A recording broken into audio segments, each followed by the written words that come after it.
Guys, तो आपका स्वागत है मेरे चैनल पर। सबसे पहले मैं आपको नए साल की मुबारकबाद देता हूं। मैं दुआ करता हूं कि ये साल आपके लिए खुशियों से भरा हुआ रहे। तो अब चलते हैं अपने टॉपिक की तरफ।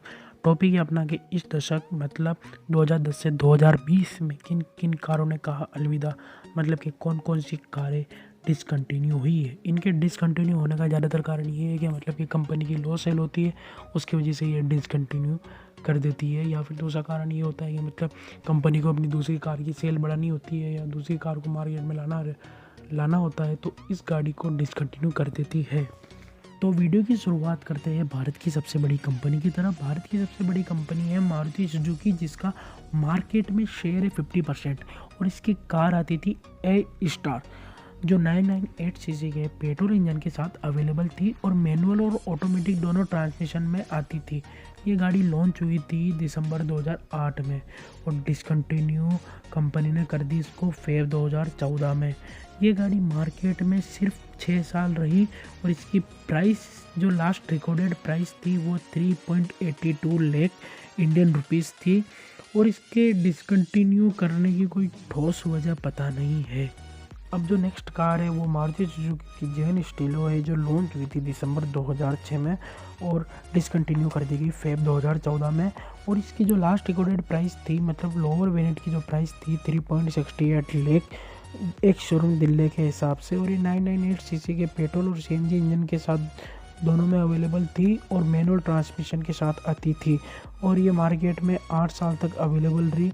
और इसके डिसकंटिन्यू होने की वजह यह है कि मतलब अच्छा खासा इसको रेस्पॉन्स नहीं मिला और लो सेल हुई, इसकी वजह से कंपनी ने इसे डिसकंटिन्यू कर दिया। अब जो अगली कार है वो है ऐसी कार जिसने मतलब कि इंडियन कार मार्केट में जो मतलब ऐसा मतलब परिभाषा थी, ये कार को सिर्फ अमीर लोग ही खरीद सकते हैं, उसकी परिभाषा ही बदल डाली और मतलब जो मतलब मिडिल क्लास पीपल थे उन्हों के लिए कार लॉन्च करी।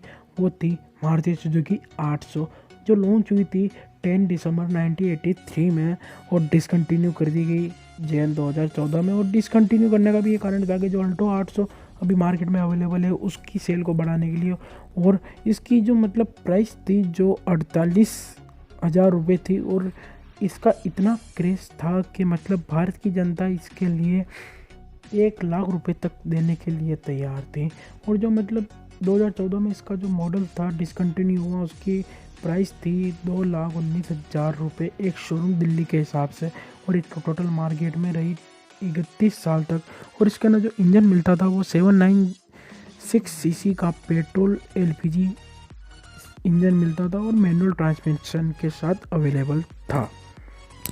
अब जो नेक्स्ट कार है वो है मारुति सुजुकी की SX4, जो एक प्रीमियम सेडान की गिनती में आती थी और ये लॉन्च हुई थी मई 2007 में और डिसकंटिन्यू कंपनी ने इसको अप्रैल 2014 में कर दिया और इसने मार्केट में टोटल 7 साल का स्पेंड किया इसने। और इसकी प्राइस थी 6.48 लाख से 9.51 लाख एक शोरूम दिल्ली के हिसाब से इसकी लास्ट रिकॉर्डेड प्राइस थी। और इसका अंदर इंजन मिलता था 1248 सीसी से लेकर 1586 सीसी तक का इंजन मिलता था और जो पावर जनरेट करता था 88.8 बीएचपी से 103.3 बीएचपी की पावर जनरेट करता था। और इसके अंदर मैनुअल में 12 वेरिएंट मिलते थे और ऑटोमेटिक में सिर्फ 2 वेरिएंट मिलते थे। और इसका जो इंजन था वो माइलेज देता था 12.6 से लेकर 21.5 kmpl का माइलेज क्लेम करता था, ये कंपनी बताती है। और इसके डिसकंटिन्यू करने की वजह यह है मतलब कि इसकी सेल भी अच्छी नहीं होती थी, थोड़ी कमी होती थी और कंपनी को मार्केट में अपनी नई कार अभी जो मार्केट में अवेलेबल है CH को लॉन्च कर रहा था, इसकी वजह से इसे डिसकंटिन्यू किया। अब जो नेक्स्ट कंपनी है वो है होंडा, जापान की कंपनी है ये। और इसकी जो कार थी वो थी होंडा ब्राइयो, जो सितंबर 2011 में कंपनी द्वारा लॉन्च की गई थी और फेब 2019 में इसे डिसकंटिन्यू कर दिया। ये एक हैचबैक वर्जन था होंडा अमेज का ही और ये टोटल मार्केट में 8 साल रही। और इसकी जो लास्ट रिकॉर्डेड प्राइस थी वो 4.82 लाख से 6.09 लाख एक शोरूम दिल्ली के हिसाब से इसकी प्राइस थी। और ये 1198 सीसी के पेट्रोल इंजन के साथ मार्केट में अवेलेबल थी और मैनुअल और ऑटोमेटिक दोनों इसके अंदर ट्रांसमिशन अवेलेबल थे। और इसके डिसकंटिन्यू करने की वजह ये थी कि मतलब इसकी सेल थोड़ी बढ़िया नहीं हो रही थी और कमी हो रही थी। और अब सुनने में यह आ रहा है कि मतलब इसकी नेक्स्ट जनरेशन इंडिया में अगले साल या इस साल लॉन्च कर सकती है कंपनी। अब जो नेक्स्ट कार है वो है होंडा की अकॉर्ड, जो कंपनी द्वारा लॉन्च की गई थी जुलाई 2001 में, और कंपनी ने इसे डिसकंटिन्यू अभी अप्रैल 2020 में ही किया है। और इसकी जो प्राइस उस वक्त की थी वो 14.97 लाख से लेकर 19.67 लाख एक शोरूम दिल्ली के हिसाब से इसकी प्राइस थी, और 43.71 लाख इसकी अभी लास्ट रिकॉर्डेड प्राइस थी जब ये डिसकंटिन्यू हुई। और इसके अंदर माइलेज क्लेम किया जाता था 23.1 kmpl का 3471 सीसी के डीजल इंजन के साथ इसका क्लेम किया जाता था, और इसका इंजन सिर्फ ऑटोमेटिक वेरिएंट में ही अवेलेबल था। और इसके डिसकंटिन्यू करने का कारण ये है, मतलब इसकी लो सेल होती थी, और मतलब इससे ज़्यादा prefer Audi Mercedes BMW type की प्रीमियम कार्स को दिया जाता था, क्योंकि इसकी प्राइस इतनी हाई थी। इसकी वजह से ये इसकी सेल कम हुई और कंपनी ने को इसको डिसकंटिन्यू करना पड़ा। अब जो नेक्स्ट कार है वो है होंडा की 7 सीटर कार BRV। इसे मार्केट में लॉन्च किया गया था 2016 मई में, और डिसकंटिन्यू अप्रैल 2020 में इसे डिसकंटिन्यू कर दिया। और इसकी जो लास्ट रिकॉर्डेड प्राइस थी वो 9.52 लाख से लेकर 13.76 लाख तक मार्केट में अवेलेबल थी एक शोरूम दिल्ली के हिसाब से।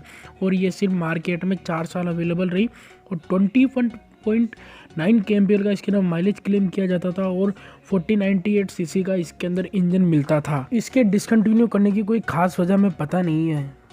अब जो नेक्स्ट कार है वो है होंडा की 7 सीटर MPV होंडा मोबिलियो।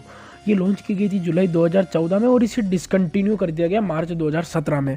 और इसकी प्राइस थी 5.5 लाख से 12.32 लाख तक की इसकी प्राइस थी एक शोरूम दिल्ली के हिसाब से। और इसके अंदर जो इंजन मिलता था वो 4098 सीसी का इंजन मिलता था, जो 21.5 kmpl का माइलेज क्लेम करता था। और ये टोटल मार्केट में 4 साल तक अवेलेबल रही। और इसके डिसकंटिन्यू करने की वजह ये थी कि मतलब इसकी सेल ज़्यादा नहीं हो पा रही थी, क्योंकि इसके कॉम्पिटिटर बहुत तगड़ा था, जो था मारुति सुजुकी की कार अर्टिगा, जो अभी भी मार्केट में अवेलेबल है और उसको अच्छा खासा रिस्पॉन्स मिलता है। अगली गाड़ी है होंडा सिविक। होंडा सिविक की 2 जनरेशन भारत में लॉन्च की गई थी। पहली थी 8th जनरेशन होंडा सिविक, जो जुलाई 2006 को लॉन्च की गई थी, और अगस्त 2012 में इसे डिसकंटिन्यू कर दिया। और इसकी जो लास्ट रिकॉर्डेड प्राइस थी वो 9.99 लाख से लेकर 21.50 लाख एक शोरूम दिल्ली के हिसाब से इसकी प्राइस थी। और ये टोटल मार्केट में 6 साल तक अवेलेबल रही। फिर आई 10th generation Honda civic. 10th generation Honda civic को लॉन्च किया गया था मार्च 2019 में, और इसे डिसकंटिन्यू कर दिया दिसंबर 2020 में। और ये टोटल मार्केट में 1 साल तक अवेलेबल रही। और जो इसकी लास्ट रिकॉर्डेड प्राइस थी वो 17.93 लाख से लेकर 22.35 लाख एक शोरूम दिल्ली के हिसाब से इसकी प्राइस थी। और जो इसके ना इंजन मिलता था वो 5097 सीसी का इंजन मिलता था, जो पावर जनरेट करता था 139.46 bhp के पावर जनरेट करता था। और जो कंपनी इसके ना माइलेज क्लेम करती थी वो 23.9 kmpl का माइलेज क्लेम करती थी। और इसके डिसकंटिन्यू होने का कारण ये है क्योंकि इसकी लो सेल होती थी। लो सेल होने का कारण ज़्यादातर यही माना जा रहा है क्योंकि इसकी लुक थोड़ी होंडा सिटी से मिलती थी, इसलिए लोग इससे ज़्यादा होंडा सिटी को प्रेफर करते थे क्योंकि वो इससे थोड़ी सस्ती आती थी।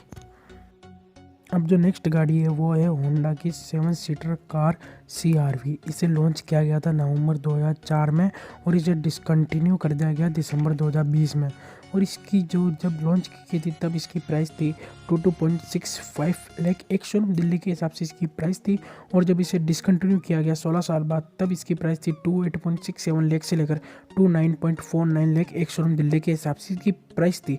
और इसके ना जो इंजन दिया जाता था वो 1997 सीसी का इंजन दिया जाता था, वो माइलेज देता था 14.4 kmpl का। और इसकी डिसकंटिन्यू करने की खास वजह यह है क्योंकि इसकी लो सेल बहुत होती है। गाड़ी थी तो बहुत बढ़िया, लेकिन भारत के लोग इसे ज़्यादातर पसंद नहीं करते थे, और इसकी यूनिट पर मंथ 1 यूनिट ही बिकती थी, इसलिए कंपनी ने इसे डिसकंटिन्यू कर दिया। अब जो नेक्स्ट कार है, नेक्स्ट कंपनी निसान की कार आती थी निसान सनी लॉन्च की गई थी सितंबर 2011 में, और इसे डिसकंटिन्यू अभी अप्रैल 2020 में ही किया गया है। और इसकी जो प्राइस थी, लास्ट रिकॉर्डेड प्राइस थी वो 7.40 लाख से लेकर 8.50 लाख तक की इसकी प्राइस थी। और टोटल मार्केट में 9 साल तक अवेलेबल रही। और इसकी डिसकंटिन्यू करने की खास वजह यह है क्योंकि इसकी लो सेल होती थी, और लो सेल होने की बहुत बड़ी वजह यह है कि इसका लुक थोड़ा आउटडेटेड हो गया था। लोग इसके लुक को पसंद नहीं करते थे, इसे लोग इसे ख़रीदना पसंद नहीं करते थे। और फिर अब सुनने में ये आ रहा है कि निसान अब इसका नेक्स्ट जनरेशन भारत में बहुत जल्द लॉन्च करेगी। अब वो पता नहीं है कब लॉन्च करे, लेकिन लॉन्च करेगी ज़रूर। अब जो नेक्स्ट कार है वो है निसान की माइक्रा।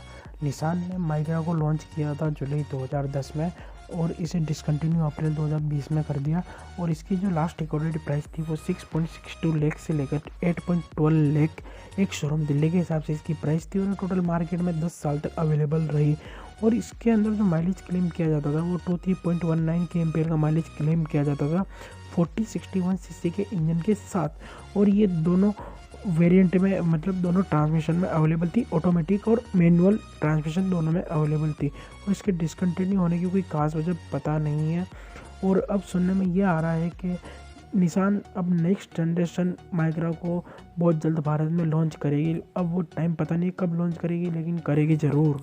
तो ये थी वो 10 गाड़ियाँ जो इस दशक में डिसकंटिन्यू हुई है। अगर आपको इस वीडियो का पार्ट 2 चाहिए तो आप कमेंट बॉक्स में मुझे बता सकते हैं। और आपको ये वीडियो कैसी लगी और वीडियो में अगर कोई मिस्टेक हो तो आप मुझे कमेंट बॉक्स में बता सकते हैं। कमेंट बॉक्स आपके लिए खुला हुआ, आप मुझे सजेशन दीजिए कि मैं वीडियो ऐसी बनाऊँ, इसके अंदर ये ऐड करूँ, तो आप मुझे बताओगे। जब आप सजेशन दोगे जब भी मैं वीडियो अच्छी बना पाऊँगा। और ये मेरी फर्स्ट वीडियो है, तो आप इस वीडियो पर मैं सिर्फ 100 लाइक का एम रखता हूँ। आई होप आप पूरा करोगे। और जाते जाते आप मेरे चैनल को सब्सक्राइब कर लीजिए ताकि आप रेगुलर अपडेट रहे मेरी हर वीडियो से। और मेरे इंस्टाग्राम आईडी को भी फॉलो कर लीजिएगा जिसकी लिंक मैंने डिस्क्रिप्शन में दे रखी है। तो अगली वीडियो तक गुड बाय।